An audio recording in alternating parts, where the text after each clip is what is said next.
సంకటనాశ గణేశ స్తోత్రం. నారద ఉవాచ.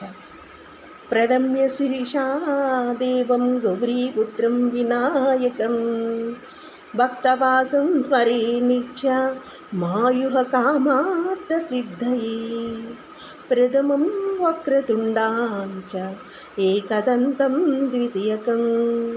ద్వితీయం కృష్ణపింగాక్షం గజవక్త్రం చతుర్థకం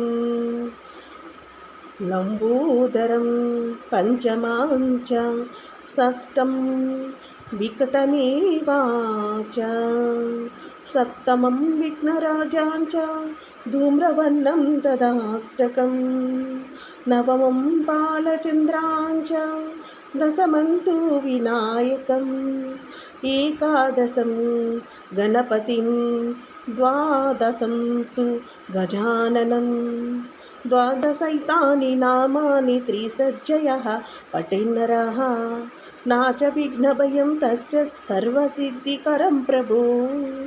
విద్యాదిలభితే విద్యం ధనాదిలభితే ధనం పుత్రాదిలభితే పుత్రా మోక్షాదిలభితే గతిం.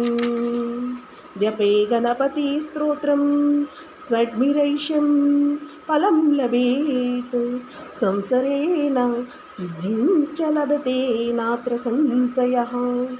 అష్టభ్యో బ్రహ్మణేభ్యశ్చ లిఖిత్వయః సమర్పయేత్ తస్య విద్యా భవేత్ సర్వా గణేశస్య ప్రసాదతః. ఇది ఇంట్లో కదా శ్రీ గణేశ సంకటనాశ స్తోత్రం సమాప్తః.